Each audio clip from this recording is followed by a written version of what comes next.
Our next work of art is the Aphrodite of Melos. Now, you probably know her by her Roman name, the Venus de Milo. Mm-hmm.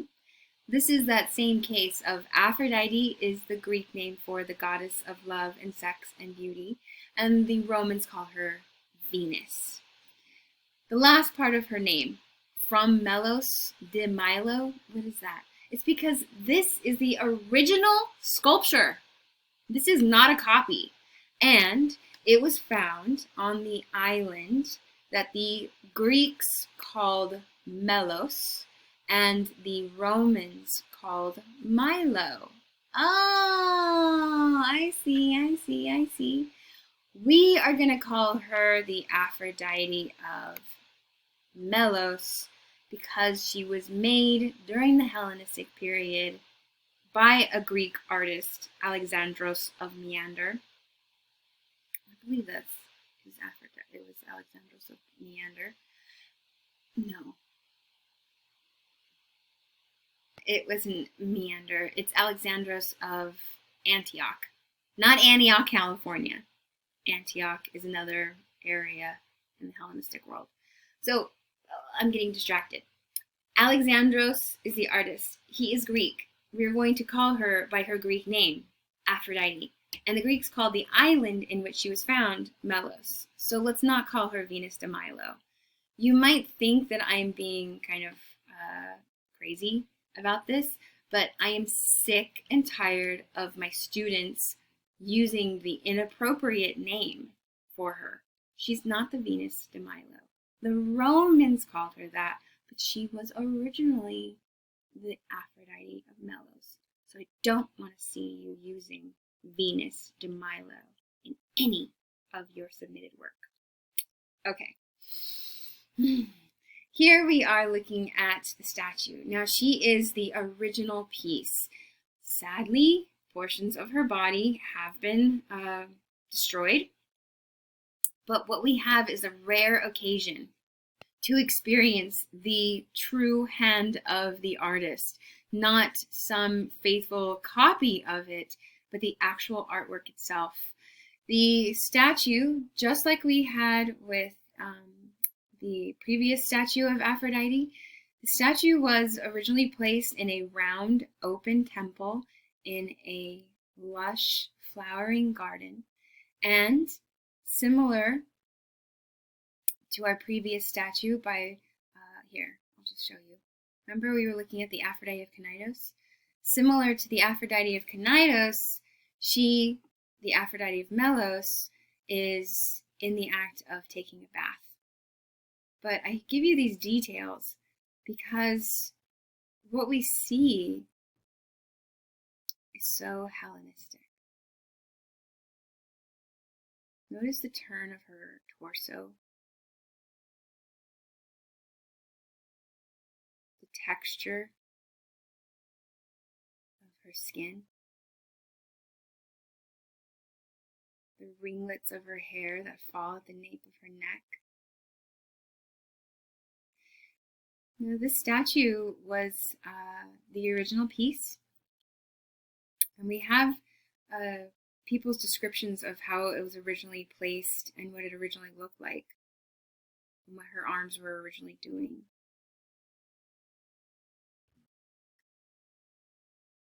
She wasn't painted in the same manner that we think of. She wasn't painted with like solid colors. Instead, she was what we call tinted. Tinting is where you are basically staining the marble to look like, or to have different colors. So her lips weren't painted fleshy pink, but instead stained pink. And her skin was stained to have a more warm tone. And elements like her hair was stained to be darker and like a dark brown color, and her nipples were stained to have her areolas. I mean, it's very sensual to think about, right? But isn't that appropriate because she's the goddess of love and sex? and beauty.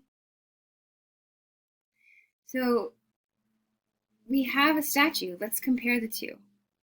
We have our Aphrodite of Cnidus, and we have our Aphrodite of Melos. If we were in class together, I would ask you, how are they similar and how are they different? We've talked about Aphrodite of Cnidus. So what is characteristic of the Hellenistic in the Aphrodite of Melos? What do you think? What do you think? How about I help you out a little bit more? Okay, they're both in the act of bathing. The Aphrodite of Cnidus, she's just taken off her dress and she's about to place it on top of that fresh water urn. And she's about to step in, right? The Aphrodite of Melos, what we know from where her hands were placed, she was not dropping anything onto a vase or a freshwater urn. Instead, she was described as holding her dress with one hand and holding an apple in the other. What? An apple? We'll get to that. Okay, we'll talk about why she's holding the apple. It's not like she's just trying to have a snack. Let's get back to the idea of this as a comparison of taking a bath. She is stripped off to take a bath, but her clothes still are resting on her hips.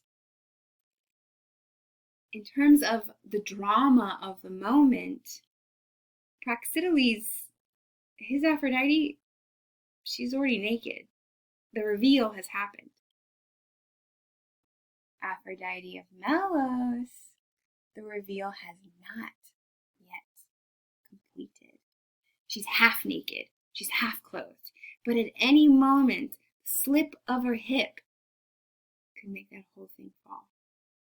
So we have this breath of waiting, of anticipation, drama. Also, look at the diagonal of that drapery across her hips and that turn of her torso. That's not a stable position for her to keep herself in. She's going to want to straighten out. And when she does, it's going to fall. Oh, the drama! The drama! Now, descriptions of her say that she was holding an apple in one hand. And sadly, yeah, this was the original. So her arm, people described it having to be supported because it's not bronze, and therefore had to be supported on some kind of a column or plinth pedestal. So this is an artist restoration of what we think her arm placement might have been. That her right arm was twisted around and delicately playing with the fabric of her dress. And then in her left hand, resting on this awkward column, she was holding an apple. Something like this. Now that foot moving forward indicates she would have been stepping into that pool of water about to take a bath. So why?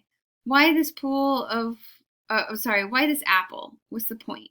Well, this is another attribution of Venus.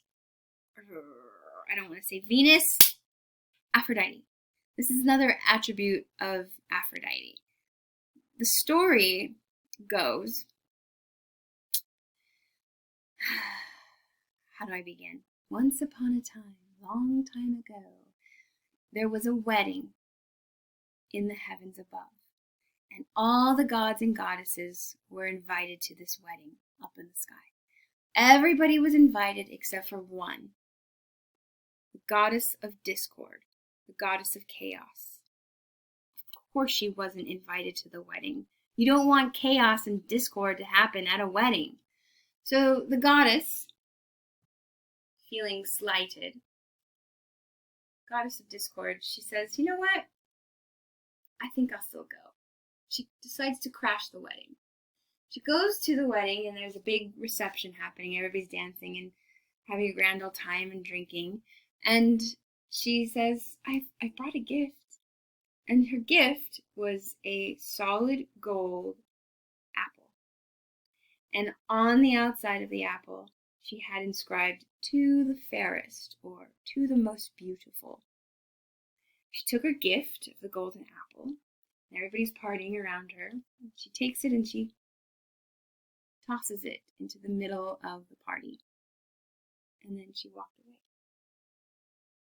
Now this apple rolls into the middle of the dance floor, and somebody picks it up and says, "Wow, to the beautiful one, to the most fairest." And 3 goddesses stand up and say, "Oh, me!" 3 goddesses. The goddesses are Hera, queen of the gods, right? She's married to Zeus.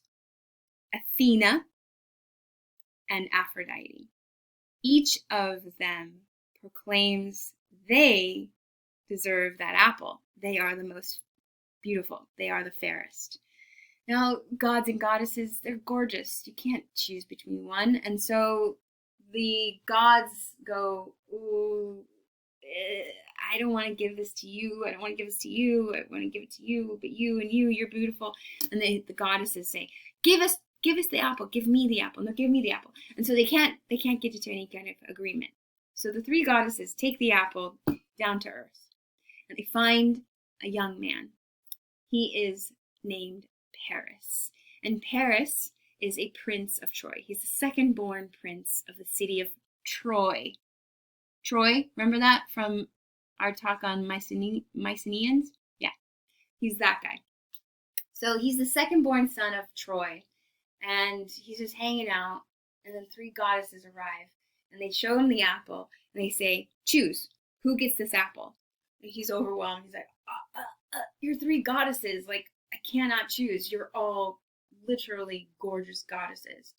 And so then Hera steps forward, and Hera says, "Give me the apple, and I grant you fame and fortune." And Paris says, "Well, that's good. I mean, second-born son kind of could use some fame and fortune." Athena steps forward, and she says, "Give me the apple, and I promise you will never lose another battle." And Paris says, "Well, that's good too. We're always fighting, and supreme battle supreme would be great, right? What do you got for me, Aphrodite?"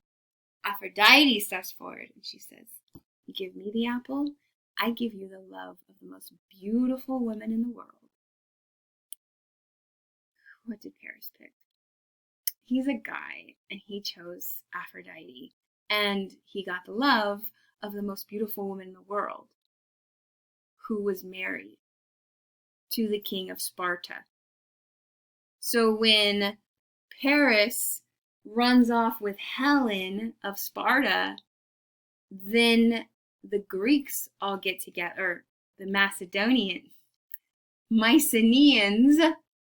get together and attack Troy, and there is the epic battle of the Trojan War, and what many people believe to be the downfall of the Mycenaeans.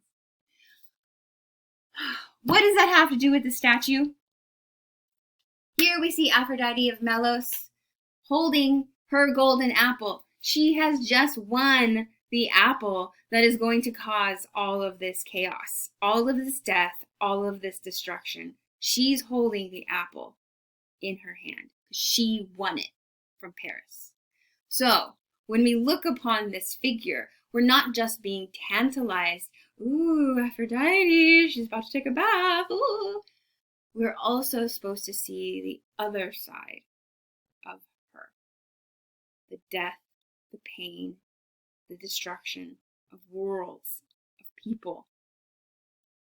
We're seeing that difficult, it's a thin line between love and hate. We're seeing the pleasure and the pain of love.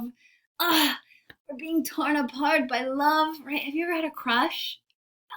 You just feel like your heart is crushing. here. So the drama of it all. Not only do we see the play of her nudity, but then holding that apple adds this element of danger, of forbidden love. Ooh, it's very dramatic, right? It's so Hellenistic.